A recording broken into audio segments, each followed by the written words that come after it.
conquered a large part of the Thracian coast and thereby roused the hostility of the Athenians. You remember the movie 300? You know, that was one of the Medo-Persian emperors. I think it was one of the Artaxerxes. It wasn't Darius that came against those Spartans, wasn't it?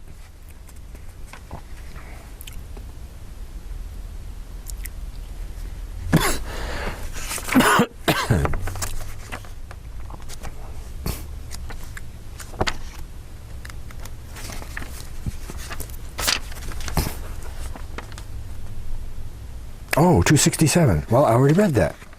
267. 273. Wait a minute. I think we're at one of those places again. 285, the Scythians. 265, German barbarians. 69. Yeah, did it again. Well, what did we find out? We found out that there must be some people called the Celts.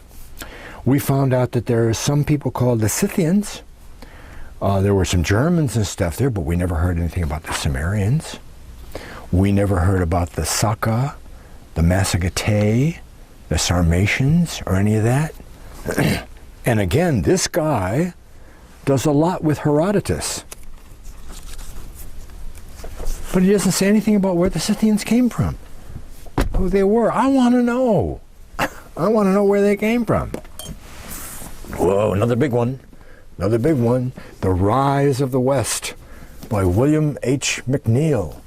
Wow, 1963. 1963.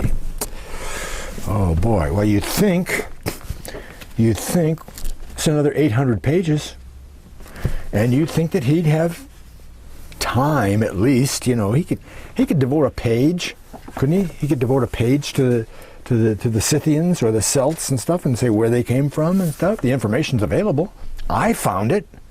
All right? I haven't got the qualification to write an 800-page history book. All right?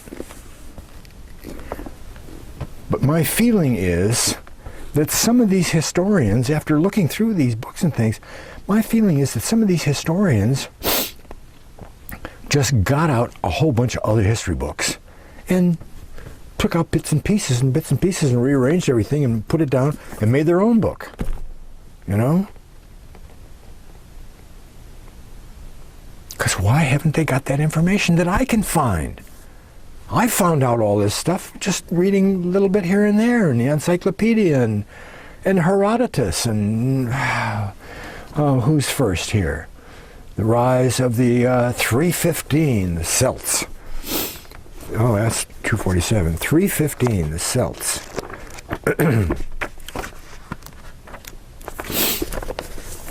Celts. Although the rise of Rome to empire was the dominating development in the Hellenistic Far West in this period, Rome was not the only expanding power of the area. North of the Alps, from a dispersal area on the middle Danube, tribes of Celts. Oh, he mentioned the Celts. Tribes of Celts. North of the Alps, tribes of Celts continued sporadically to overrun weaker neighbors all the way from Asia Minor to the Atlantic face of Europe. Celtic mercenaries and allies serving with the Carthaginians constituted a formidable threat to Roman power as late as Hannibal's day.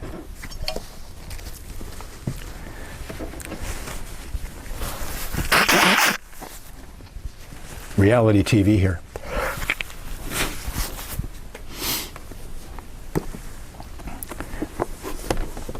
The situation, okay, I got to read that other part here.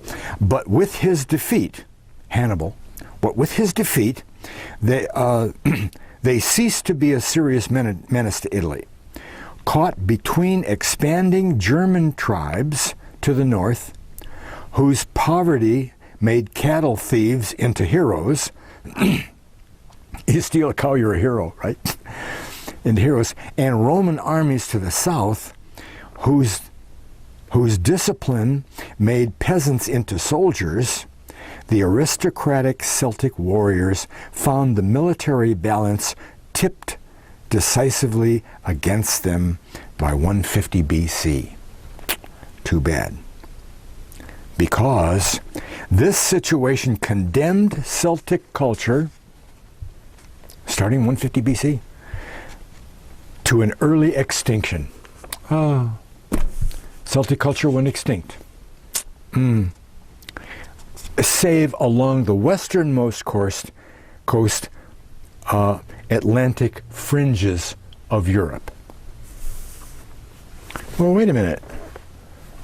What happened to Ireland and Scotland and Wales? Didn't this other guy say that the Celts came around and they wound up and they were up there in Ireland and Scotland and so forth? Well, in 150 BC, the Celtic culture went extinct. You know, oh well, that's too bad.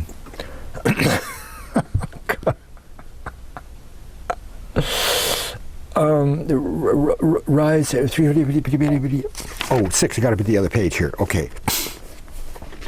More Celts. Okay.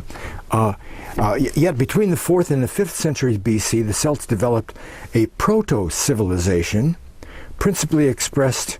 The Druids of Britain, Gaul, and Ireland presumably represented a fusion between Indo-European forms of worship and the older traditions of the Bronze Age megalithic religion. A Western European style of civilization might have arisen from these roots had not the civilization of the Mediterranean area been so near and so impressive.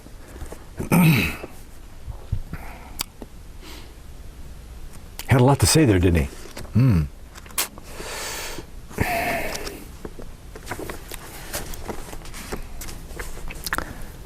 Here's on page 236, he's got a footnote. Okay?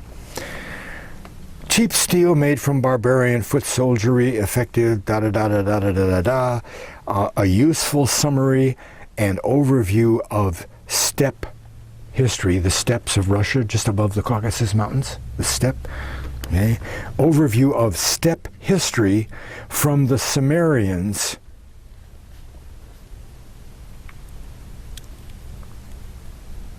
to the Huns is available at E.D. Phillips' New Light on the Ancient History of the Eurasian Steppe. Well, at least he mentioned the Sumerians. You better go to C. Phillips and you can find out about the Sumerians. Yeah. I'm not going to talk about them. Well, he talks about them just a little bit. Maybe. Assyrian records, we know about those, huh? Assyrian tablets? Yeah. Assyrian records of massive nomad invasions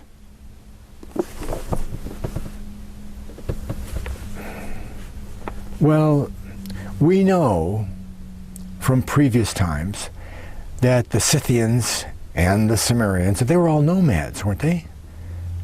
A lot of them, they're nomads, okay? When did nomads invade Assyria? Never. Never. But it says here, massive nomad invasions. We know that as massive influx of nomads because they were conquered by Assyria down there in Israel and all brought up, 5-6 million of them, that's pretty massive, into the area of Assyria and placed up there. They didn't invade anything. They were placed up there. They were relocated by the Assyrians. It's right in the Assyrian records. All he has to do is check those Assyrian records out, do some of the research that E. Raymond Capp did, and got the tablets. Huh? look up those tablets and all the names are there and who conquered who and who put them where and what they were doing and all that. There was no invasion. Okay? See, it just points out how bad these history books are. Beginning toward the end of toward the close of the 8th century BC. Early 721 was the conquering of Samaria, wasn't it? And the close of the 8th century down toward 700 BC? Right. There's invasions that permit us to deduce the change which had come to steppe life. Which is really interesting to me because the steppes are above the Caucasus Mountains and the Assyrians never were there. The Assyrians were below, a couple of levels below the Caucasus Mountains. The Urartians, if you remember, were right up underneath the Caucasus Mountains. They put a bunch of Israelites there between them, and then the Assyrians were underneath all of that. They were never up in Scythia, above the Caucasus Mountains.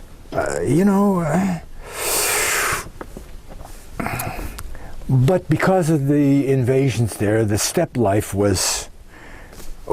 made changes. At that time, bands of horsemen, known to the Greeks as Cimmerians, another time he says the word, Cimmerians, known to Cimmerians, issued from the steppes of southern Russia and raided far and wide in Asia Minor.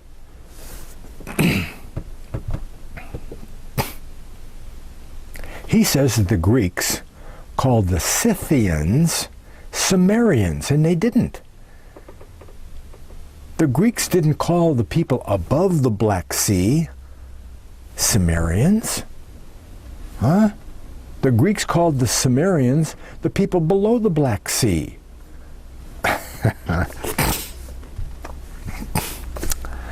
Asia Minor. They may have been driven to take this offensive by pressure from other tribes. The Scythians, mentions the Scythians anyway, the Scythians who from their homeland in Central Asia pressed westward shortly before 700 BC. And didn't one of our other history books say, in one of the other segments, that history can't find any Scythians influences above the Caucasus Mountains before 600 BC. Before 600 BC, they weren't there. And that makes perfect sense with what we know. You know, they didn't go up through the Caucasus Mountains to the Darial Pass into Arsareth right away, okay? Mainly, the Assyrian bondage had to be broken, okay? They had to become independent enough to say, okay, we're out of here, because there wasn't any army going to come and get them. Well, wouldn't that have happened with Sennacherib and his 185,000 troops that were killed in one night?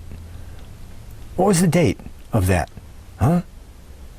What was the date of that? It was after 721 BC, because Sargon, his father, conquered Samaria in 721 BC, and Sennacherib, years later, came down to get the rest of Israel and couldn't take Jerusalem.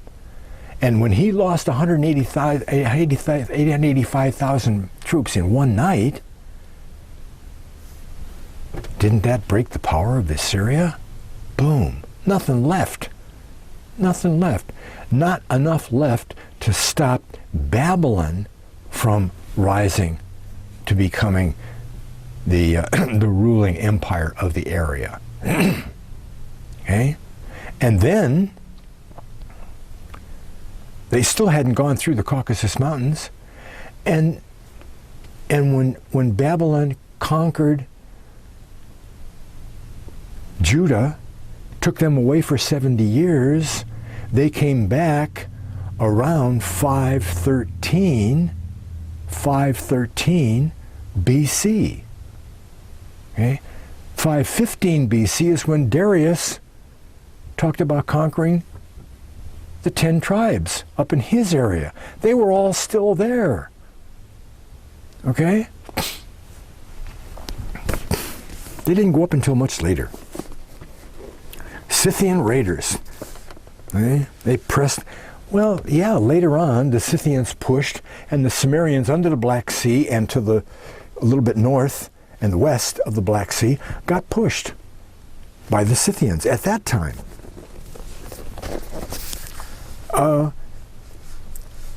Shortly before 700 BC, and seized the rich grasslands from the Cimmerians. Scythian raiders, in turn, followed the Cimmerians southward and took a leading part in the coalition of forces that overthrew the Assyrian Empire in 612 BC. See, they didn't have enough army left to do anything. Hence, the revolution of life on the Eurasian steppe played a critical role in the collapse of Assyria and the rise of the Persian Empire. See, he keeps putting everything above the Caucasus Mountains. And all of this happened below the Caucasus Mountains. See? Except for the fact that the Scythians later on moved and pushed the Cimmerians a little bit farther west. You see how bad these history books are? In barbarian Europe, those barbarians again, the rise of the horse nomadry had equally spectacular consequences. Early in the 6th century BC, the Scythians created a powerful, if loosely consolidated, quote, empire in southern Russia. Okay? And expanded their power as far as the plain of Hungary. Like their Persian kinsmen. See, he doesn't know they're all Israelites. He's probably talking about the Sarmatians, okay? Separating those two groups, the Massagetae from the Scythians, okay? Because that's where they came from. They came from Persia, didn't they? Huh? Underneath the Caspian Sea and up around the east and so forth, over in Persia. Like the Persian kinsmen and counterparts, they imposed themselves as a ruling stratum upon earlier inhabitants. But unlike the Persians, the Scythians themselves continued to live semi-nomadic life under tribal discipline.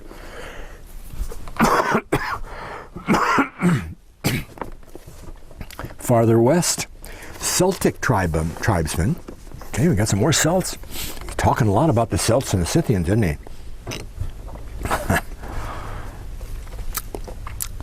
Farther west, Celtic tribesmen were the first to master the art of writing.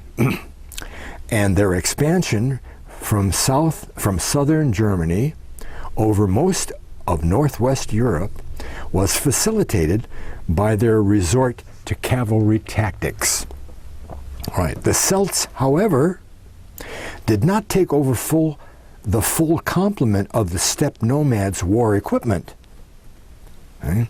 Not the bow, but a long two-handed sword became their characteristic weapon.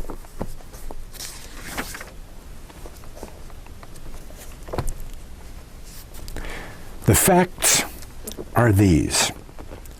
Scythian art motifs, as known from southern Russia and western Asia, Scythia,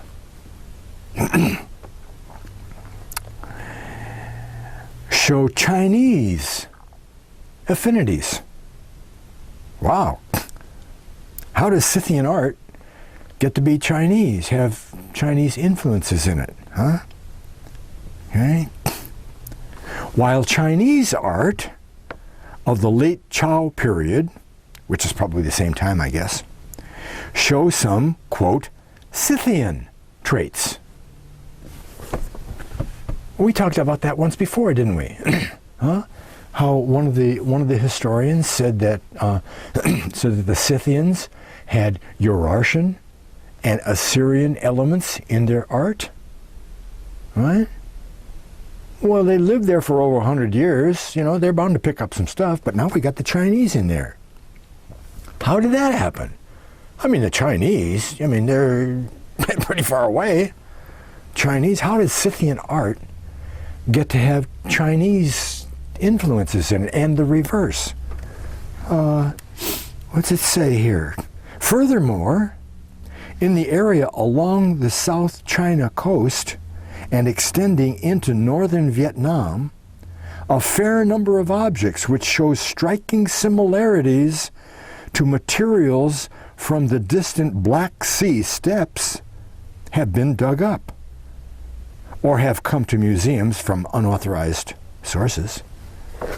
Wow. We got... How does that happen?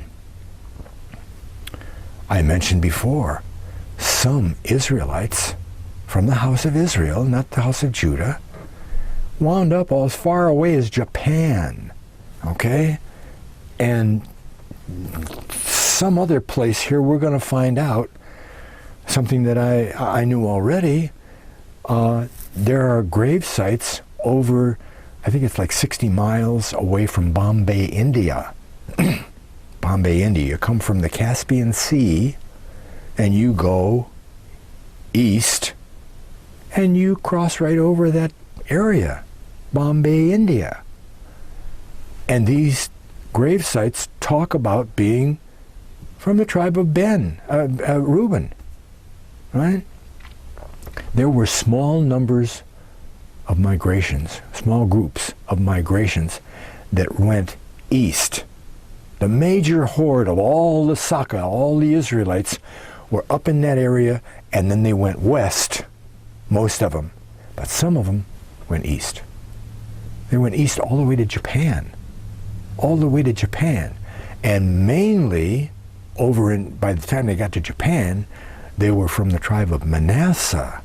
You remember the first ones that were conquered were Manasseh, Gad, and Reuben, right? On the east side of the Jordan River, Tiglath-Pileser, a smaller group of people, you know, maybe 1 million out of 6, up there between the Caspian Sea and the Black Sea and underneath the Caspian Sea, and then the great horde came up and pushed them out. They didn't just say, oh, well, we'll go around. They pushed them out. I'm sure of that. Where did they go? Well, some of them might have stayed. You know, I mean, they weren't at war or anything, I don't think. Some of them went up east, up north of the Caspian Sea, and then, you know, came over the top with the Sarmatians. But some of them went east, all the way to Japan. Some of the people in Japan, let me back up. Wherever Israelites are gathered in large numbers, a person from the bloodline of Judah will be found ruling over them. Our presidents are all out of that line. All the kings and queens of Northwest Europe are out of the line of Judah through David.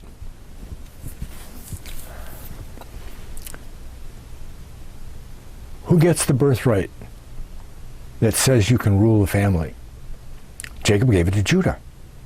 Judah gets to rule, and he keeps he's God's repository for God's law. Okay? And that's all. Judah rules. Who is the nobility of all of Israel? The nobility, the rich guys, the guys who really run the country and have the final say. And they can tell the king, no, we say you can't do that. The nobility were the people that got the birthright. The rich guys. Ephraim got the birthright. His brother Manasseh, he got a heavy blessing. Great nation. A lot of blessing and all that. But Ephraim got the bush right. So, Judah's not around. Who rules? Ephraim. If Ephraim isn't around, who rules? Not Naphtali.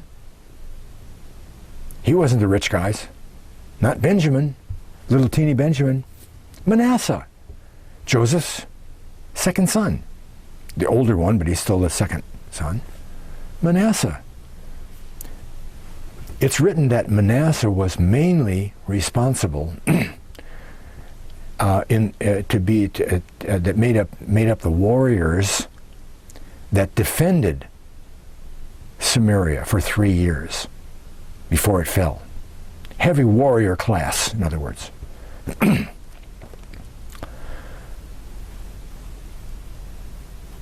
Over in Japan, who is the ruling lords? Who ran the country? The warlords and so forth. Samurai, right? Samurai ran everything, man. You look at them wrong, your head was off. Boom. Samurai. Well, doesn't samurai sound like Samaria to you? Huh? You look up the Japanese in Japan. Look up at my website, Japanese in Japan. They made it all the way to Japan, and Manasseh was ruling because Ephraim wasn't there. Ephraim had to be busy and go over there to England, to Britain, and form the headquarters tribe again of the house of Israel, and be there. And when all the Celtic tribes and all the lost tribes showed up later on in history, that was Ephraim's job. And this smaller group of Manasseites, I don't know, how many of them? 1,000? 500? Whatever. Heavy warriors, you know. You don't beat those guys. Eh?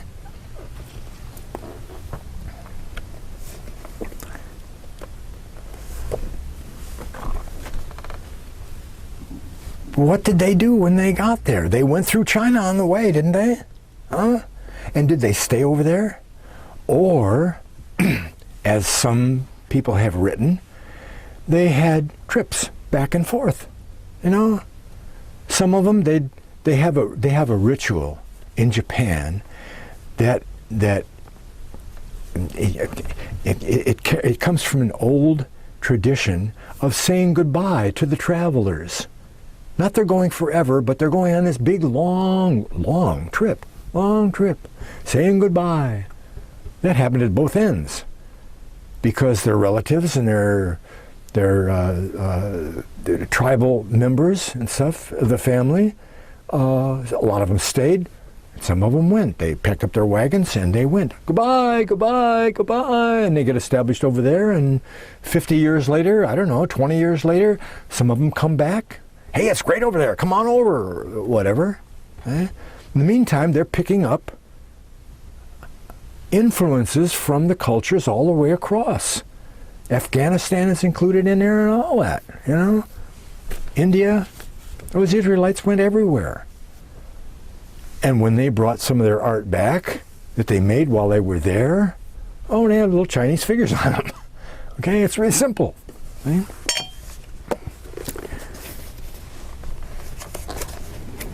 Here's another one, Scythia. Scythia.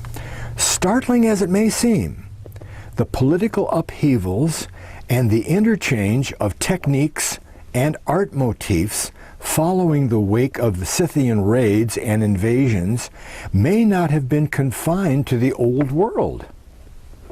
Oh? A number of lines of evidence suggest that men crossed the Pacific several centuries before the Christian era. This tribe of Dan. Tribe of Dan, the Phoenicians. Before the Christian era, despite the enormous distances involved.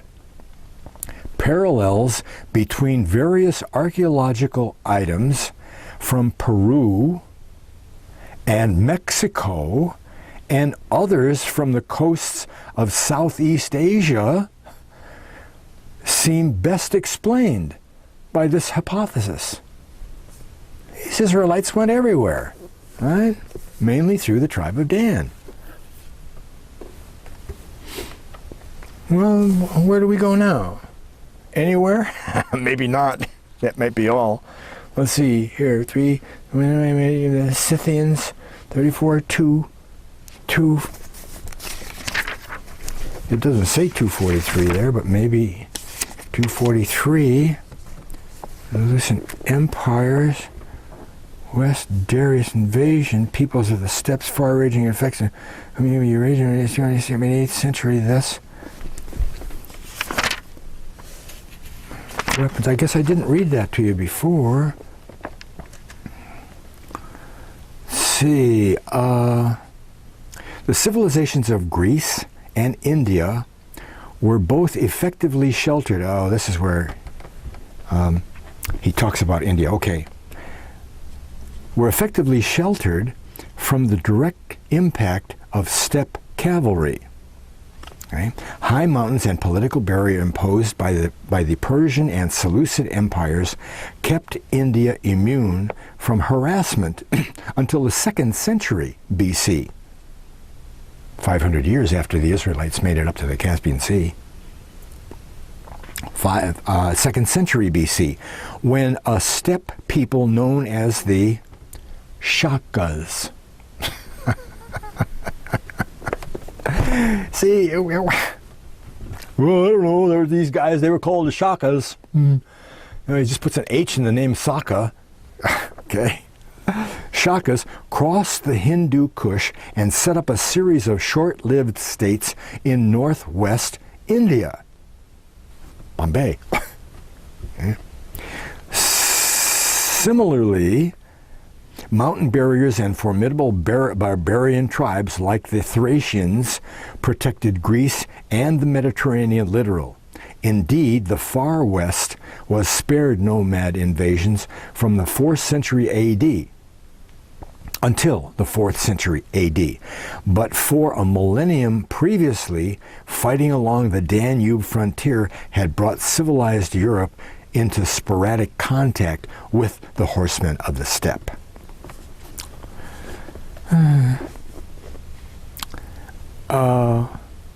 The peoples of the steppe, who had such far-ranging effects upon the civilized communities of Eurasia from the 8th century onward, were themselves susceptible to many of the charms of civilization, though only insofar as they were compatible with the conditions of nomadic life. Let's see, wait a minute, there's a footnote.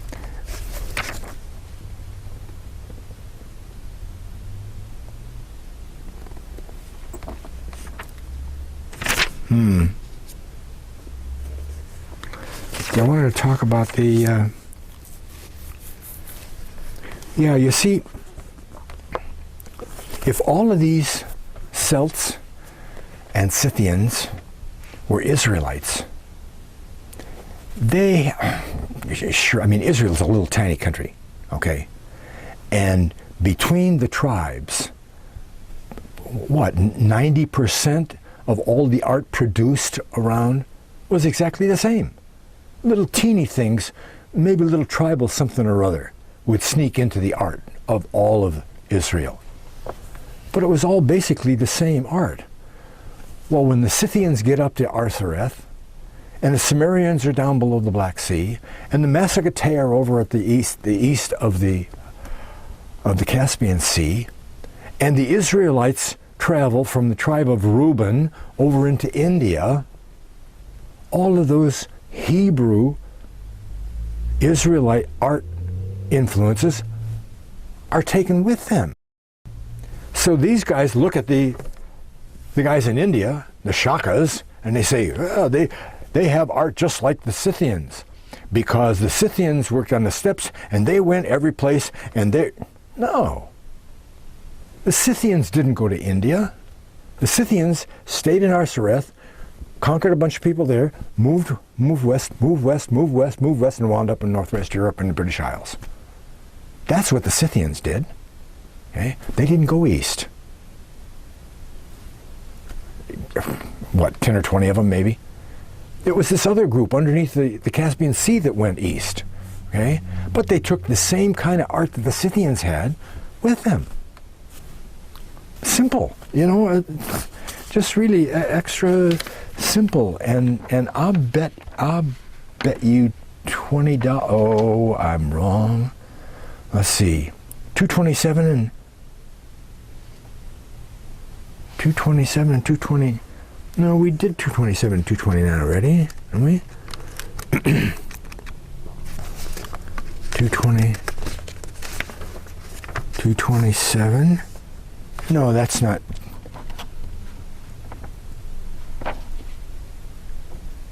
Through 37. Yeah, we did 237. 237 and 239. 237, barbarous in Europe and the history and all that, and the Scythians, and we just did that, right? And you see, there's no mark in my book that says go to the next page. You know what that usually means? That usually means that the Sumerians get mentioned twice. And one footnote, remember, one little teeny footnote. If you want to know about the Sumerians, go see this guy. That's on page 237 and 239, right. Massagetae, you look at the index, he's got Massagetae mentioned. Nothing about him, just mentioned. Okay, one in a footnote, Now the Sarmatians get 5 mentions and 2 footnotes, but no history. And again, this guy quotes Herodotus a whole lot. 800 pages of really bad history. And I know, well, I'm taking up the history at this point and then taking it from there. So what? Can't you devote a page to some of the material that we've covered already? Trace them down. Who keeps these guys from knowing that the Celts and the Scythians are the people of the Bible? Huh? Who keeps them from knowing and writing and exposing God and his prophecy to this house of Israel and the fulfillment of all that? Huh? Who keeps that obscurity going? Huh? You know who does it. Here's a good little book. Hands on the Past by C.W. Serim. Is there a date on this? Oh, he's the author of God's Graves and Scholars, which is another good book. Okay, this is pioneer archaeologists tell their own story. It's a good little book. But I have to mention that most of the archaeology finds and the people that found them, okay, come out of Britain. They come out of Britain. Well, I mean, the Rosetta Stone, Behiston Rock. We're going to talk about Rawlinson in here. We'll take a Rawlinson and we'll take a look at Layard. Layard, who dug up Nineveh in the Royal Library. Whoa, Behiston Rock, Royal Library, all the tablets, and Schliemann in Troy, and they're all from Britain. How interesting. I mean, all of these finds aren't in Britain, right? They're in way far away from Britain. It's God using the Israelites to uncover their own history to show his faithfulness to his word.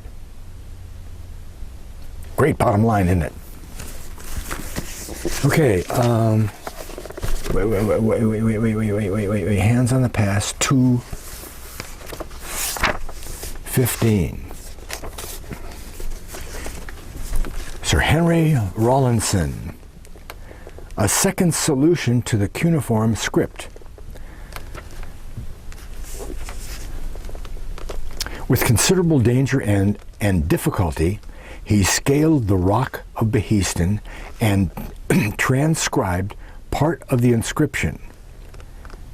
but then there was a war and he had to stop. But then in 1840, he was able to get back. He transcribed and deciphered and interpreted the remainder of the description. Took him 2 years. He had to get back, and there was a war and special permission and all that stuff. Okay. You remember Behiston Rock, right? Maybe you didn't see that. I gotta show you a quick Behiston Rock, okay? A quick Behiston Rock, just for those people that didn't see it before. There's Behiston Rock. There's the king. Oh, it's really small. The king has got his foot on one of the captives, and then there's 9 more of them hooked by the neck with a rope, and then in 3 different languages all around them, and above each one of the captives and the king are inscriptions. Okay? And what is it? What have I got here? It's oh, I thought I had the size on there, but it's about 150. It's about 150 feet wide, and 100 feet tall, and it's like 250, 300 feet off the ground. Off the ground. You remember the picture in the last segment of Rawlinson on a ladder up here. All right. Tremendous. But because of him, cuneiform writing was exposed, and we learned a whole lot. We learned about the lost tribes, okay?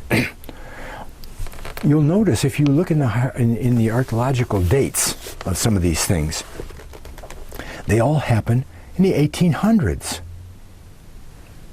Why is that? In the 1800s, 1840, 1847, Layard, because the punishment period for the house of Israel and Ephraim was up in 1800. In 1800. That's when the British Empire started to really take hold, and they became the greatest empire of world history, including the American Empire. The birthright started to kick in at 1800, and all of these big finds that pinpoint and name the Israelites and allow us, the Rosetta Stone, oh, they're just pictures. They just wrote a lot of pictures on the wall and everything. That's not writing. And then an Englishman came along, deciphered the whole thing. Boom, and now we knew all about cuneiform writing from... Okay, this is Rawlinson talking. On my arrival at Baghdad during the present year, I deferred the completion of my translations and of the memoir by which I designed to establish and explain them, until I obtained books from England which might enable me to study with more care the peculiarities of Sanskrit grammar. And in the meantime, I busied myself with comparative geography.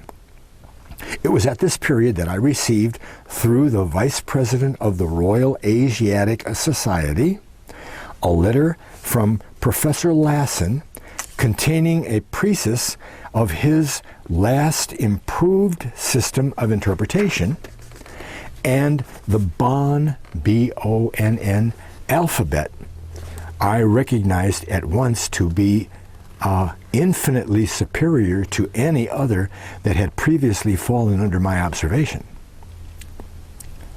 He can't say, I saw, it's fallen under my observation. Pretty good. The professor's views indeed coincided in all the essential points with my own, and since I have been enabled, with the help of Sanskrit and Zen affinities, to analyze nearly every word of the cuneiform inscriptions hitherto copied in Persia, and thus, he goes on with a lot of commas, right? And thus, to verify the alphabetical power of almost every cuneiform character. I have found,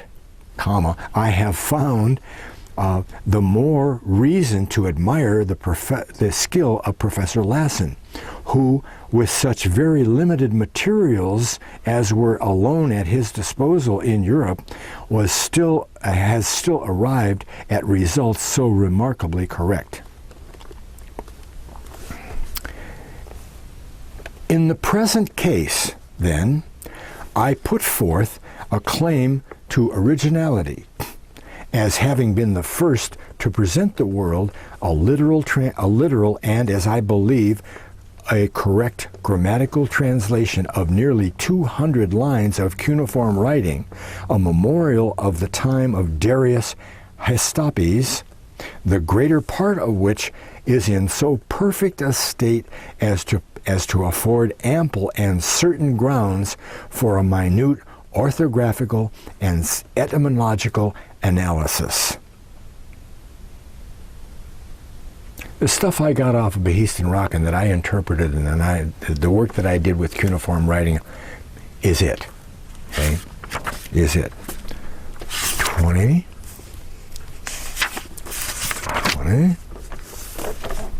I was enabled again to make, this is after the war, and he goes back, I was enabled again to make it to the rock of Behistun in the autumn of last year, and in which I succeeded in copying the whole of the Persian writing at that place and a very considerable portion of the Median and Babylonian transcripts.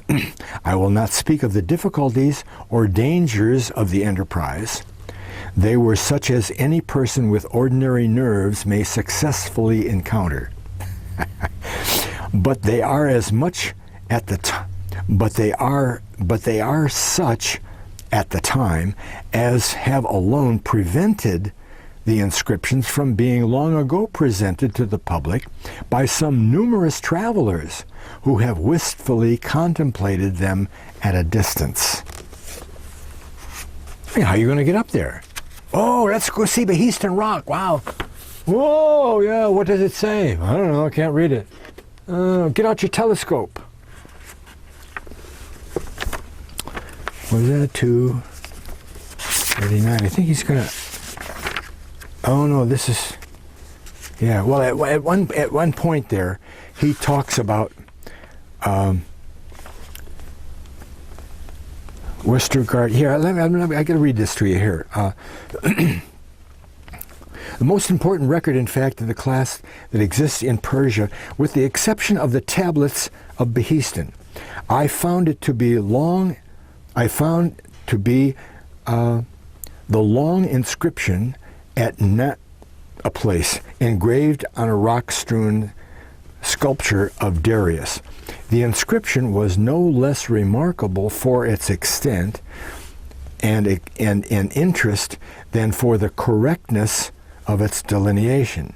I could not but observe, indeed, that Mr. Westergaard's copy, defective as it necessarily was, both from the abrasion of the rock and from the difficulty of tracing letters through a telescope at so great an elevation, still indicated its superiority over specimens, so forth. That's how they had to work with it. Before he came along and got up there on the ladder, here's a guy down there 300 feet away looking through a telescope saying, oh, is that an A or a B? You know. Layard, L-A-Y-A-R, Sir Henry Layard, dug up Nineveh. 23,000 tablets, 1847, at age 30. 30. It discovered the capital city of Assyrian Empire. And just so happened to fall into the library at the same time. Yeah. Sir Henry Layard, Austin Henry Layard, 1817 to 1894, I told you the 1800s, was born in Paris and was educated in Italy, France, Switzerland, and England. His father was a civil servant. Okay? He began his professional career in the office of a London solicitor, but after 6 years he left with the intention of traveling overland to Ceylon, where he planned to follow his father into the civil service. When he reached the Near East, he undertook the excavation of the mound of Nineveh. Oh, there's a mound there. Hey, well, let's stop on the way over to India and see what's under the dirt. Shortly after this, of Babylon, acquiring the greater part of the magnificent collection of Assyrian sculptures now in the British Museum. So he dug up Nineveh, but he dug up Babylon too, and found what we're going to see. Well, what page do we have to go to see that here? 239, 245. 245, there it is right there. On the morning following these discoveries, I had ridden to the encampment of a sheik and was returning to the mound when I saw two Arabs. Now this would be Babylon, right? What did it say here? Nineveh and its remains from Nineveh. Okay. I think it was Babylon. Maybe it wasn't Babylon, but I think it was. I saw two Arabs of his tribe coming towards me and urging their mares to the top of their speed. On reaching me, they stopped. Quote, "Hasten, obey," exclaimed one of them. "Hasten to the diggers, for they have found Nimrod himself. Voila! It is wonderful, but it is true. We have seen him with our eyes. There is no God but God." And both joining in this pious explanation, they galloped off without further words in the direction of their tents. Hey, dug up Nimrod.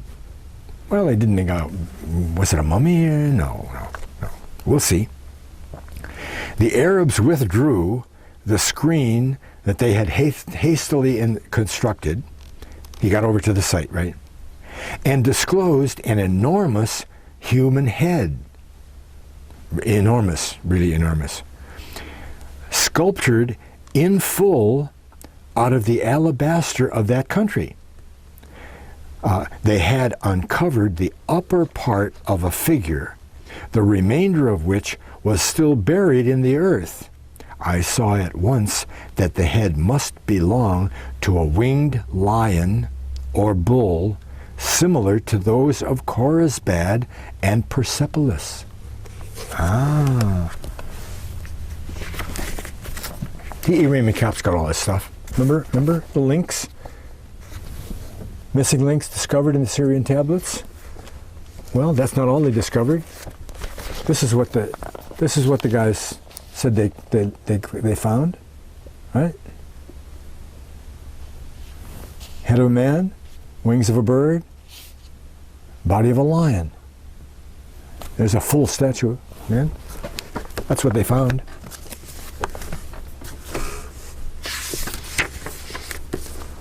While I was superintending the removal of earth, which still clung to the sculpture, and giving directions for the continuation of the work, the noise of horsemen was heard, and presently, Abd-ur-Rahman, followed by half his tribe, appeared at the edge of the trench. As soon as the two Arabs I had met had reached their tents and published the wonders they had seen, every one mounted his mare and rode to the mound to satisfy himself of the truth of these inconceivable reports.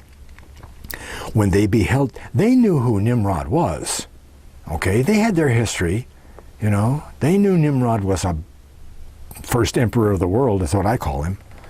When they beheld the head, they all cried together, "There is no God but God, and Muhammad is his prophet." But it was some time before the sheik could be prevailed upon to descend into the pit, and convince himself that the image he saw was of stone.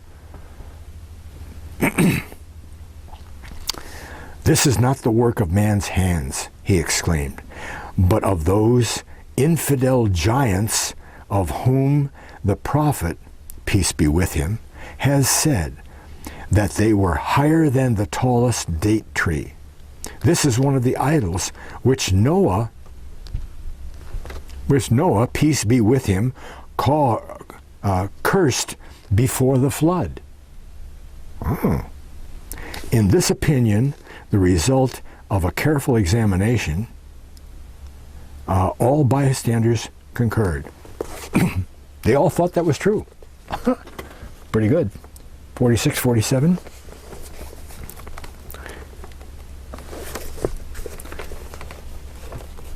There were two of them, right? Two of them on the archway. They were about 12 feet high and 12 feet long. Okay? As these sculptures were placed against the walls, forming a doorway or entrance, and thus only one side of the body was to be seen, they were carved partly in full and partly in relief. The head and forepart facing the chamber were in full, and the rest of the figure was sculptured in high relief. And that the spectator might have both a perfect front and side view, this is a good one, it was furnished with 5 legs. 5 legs. 4 on the side forming the entrance, and an additional leg in front. I have to show you that. This is a 5-legged animal. See, there's got 5 legs. See? If you're looking at him from over here, straight in, see the head and the shoulders and all that, that's out in full, okay? And the 2 legs that you see are in full. But when you get around over here to the side and you're looking at it straight sideways, then you can't see that leg. It's hidden behind this one. And then there's 3 other legs there so that you have a proper look at it. Wow. 5-legged God. I like that. Remains of color could still be traced in the eyes, the pupil being painted black and the rest filled with a white pigment, but no other parts of the sculpture. I used to contemplate for hours these mysterious emblems and muse over their intent and history. What more noble forms could have ushered the people into the temple of their gods? What more sublime images could have been borrowed from nature by man who sought, unaided by the light of revealed religion? Little Christian elitist mark there. To embody their conception of wisdom and power of a supreme being. They could find no better type of intellect and knowledge than the head of a man. True. Of the strength than the body of a lion. Of the ubiquity, the angels of a bird, or the wings of a bird. That's kind of a good rationale, isn't it? Huh? These winged, human-headed lions were not idle creations, I-D-L-E, haphazard, random, idle creations, the offspring of mere fancy. Their meaning was written upon them. And that's pretty good. For 25 centuries, they had been hidden from the eye of man, and now they stood forth once more in their ancient majesty. Do you remember 2,500 years? 2,520 years? 7 times punishment? British Empire comes out of the hole in 1800, 2,520 years after Samaria falls. All this archaeological stuff comes into view 2,500 years later.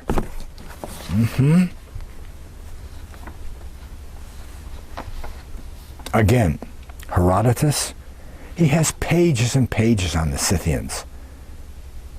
But the writers in these books, they don't hardly even talk about them, if they give them a mention at all. You know, that one book didn't even mention the Scythians. You know, Scythians, history.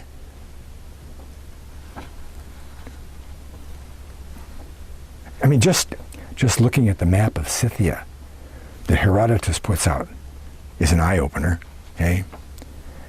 So it's time to scrap our traditional view of history, okay? That the Celts and the Scythians, the progenitors of Western and Northwest Europe and the British Isles, are none other than the descendants of the Israelites, okay? Plain in history. I don't think we don't have to.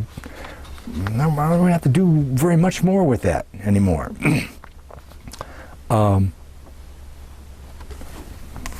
Here's E. Raymond capped again in our Great Seal. Our Great Seal.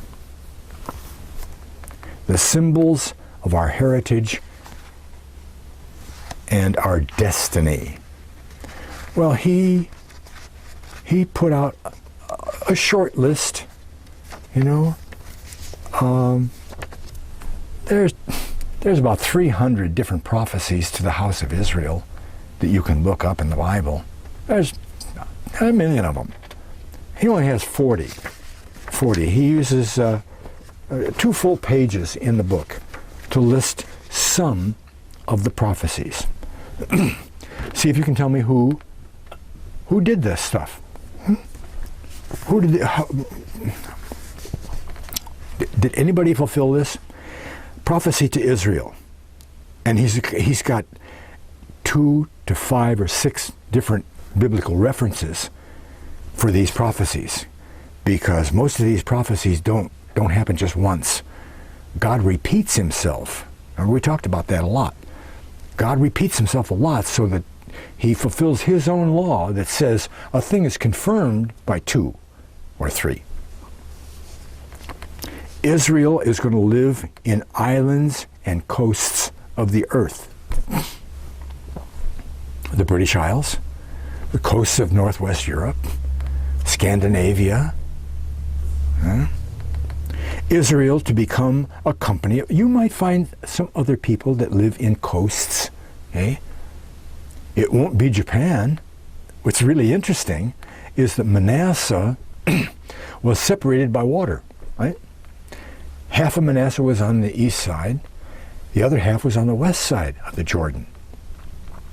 Well, Manasseh, as a nation, founded by the pilgrims out of the tribe of Manasseh, yeah, they were the tribe of Manasseh, founded the United States. Manasseh went to Japan, all the way to Japan. Between Japan, Manasseh, and America, Manasseh, is the ocean. It's bigger than the river, but it's, you know, it's kind of interesting. But they live in the coasts. Oh, they're still Israelites. Right? In the coast of the nation. Israel will become a company of nations. And we take that 2 different ways, because not only did Ephraim become a world empire, which is a company of nations, so Ephraim was a company of nations, but included in the British Empire wasn't France, wasn't the Netherlands, wasn't Denmark. None of those Israelite nations of Northwest Europe were in the British Empire. Ah, well, but they were a company of nations against, as the Allies in the First World War, as the Allies in the Second World War, as the Allies in the Gulf War of 91. It's always the Western Allies together as a company of nations doing God's stuff, which we find out in another one of these promises right here, because it says Israel to be God's instruments of destroying evil. Now, whether or not it's true, I mean, even if it is true that a high group of elite started and fomented and put together all of those wars, First World War, Second World War, Vietnam, whoever else, who wins the war? The Israelites, the Western Allies. Because Jeremiah says, Israel is my battle axe. Right. Not only Jeremiah, but there's something in Daniel about that too. And it also says that in Numbers and Micah, Israel to be undefeatable, defended by God. They will never, no weapon formed against thee shall prosper. Hadrian had to put up a wall. He couldn't conquer them all the way, even Wales. Couldn't conquer them. Never been completely conquered. Lose a battle, win the war. Okay. Israel to possess the gates of their enemies. There's our old friend, the gates of the enemies, right? What group, what population of the world controls the gates of the world? The trade access points, Gibraltar, Panama, Suez.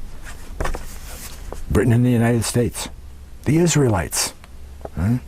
Israel to have control of the seas. Well, the French were good on the seas, and the Spanish were good on the seas, but the British did better than anybody. They controlled everybody, right? Great stuff, isn't it? Isn't it just great stuff? Boy. Okay, next time, we're going to take this barbarianism, this barbarian, we're going to take that a step further and show how these terrible barbarians had all this wonderful stuff that they buried their people with. Gold-plated things and pottery and, high culture. They weren't, just because they were nomads and they didn't write it down, they were savages and they didn't know from nothing. They weren't like the Greeks. The lost tribes. Wow. It proves God's reality. That's what it does for me. There comes a moment of truth when you start listening to all of this evidence, when you say, wow, this has got to be supernatural. This could not possibly have happened. No full nation could get together the resources and the control over history to make all this stuff happen. Impossible. And when the prophets write, and there's 200-300 years between prophets, and 2,400 years between prophets and fulfillment and stuff, gotta be supernatural. And there's only one supernatural force that it could be. That's God. And that moment of truth is what changes your life, because then you say, well, if God is real, then I can trust what he says.